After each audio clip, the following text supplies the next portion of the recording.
Thanks for tuning in to episode 2 of our Rain Barrels 101 video series. Today we will be sharing with you one way to install a rain barrel onto a house or garage that is outfitted with gutters and downspouts. There are other ways to install a rain barrel, such as using a diverter or a rain chain, but we won't be covering those today. If you are wondering, where do I get a rain barrel in order to install one? Check out our episode 1 of this series where we show you how to make a rain barrel, or you can reach out to our office to order one that is already made for you.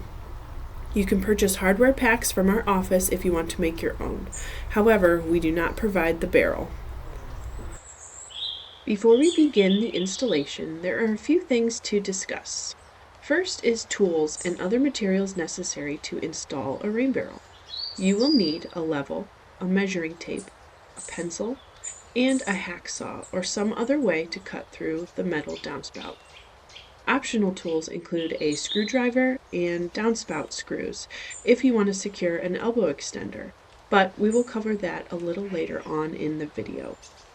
Other materials needed include a shovel or stiff rake, cinder blocks, or something else that is sturdy to serve as the rain barrel base, a ladder or step stool, a small or medium flattened cardboard box, and a plastic downspout extender hose or elbow.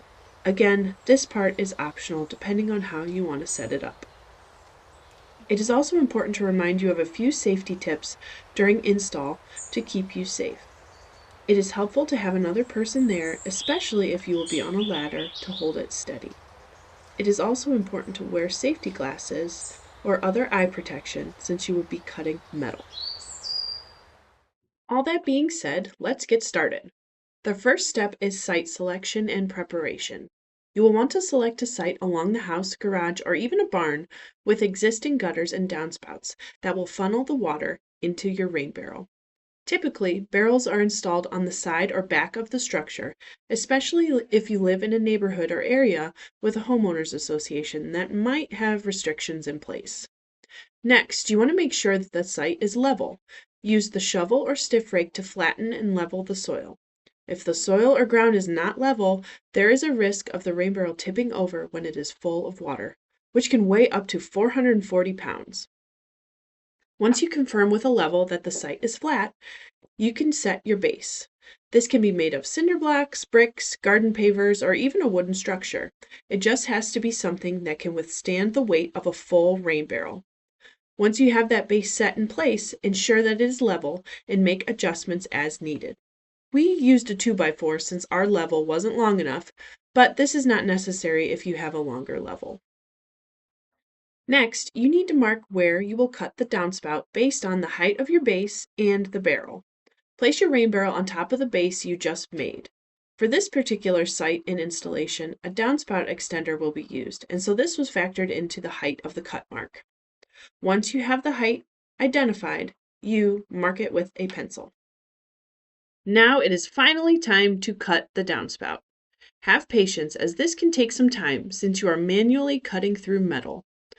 It is important to place your flattened cardboard box behind the downspout to protect the exterior of your home. We found with several attempts that doing one strong pull in one direction rather than a typical back and forth motion of a saw is more effective to cut.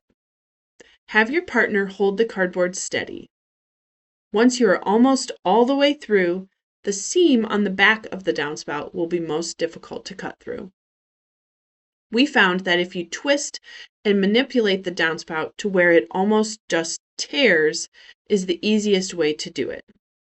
We also recommend wearing gloves if you are worried about the metal cutting your hands. Obviously, Jess wasn't too worried about that. And no, she wasn't sawing that fast.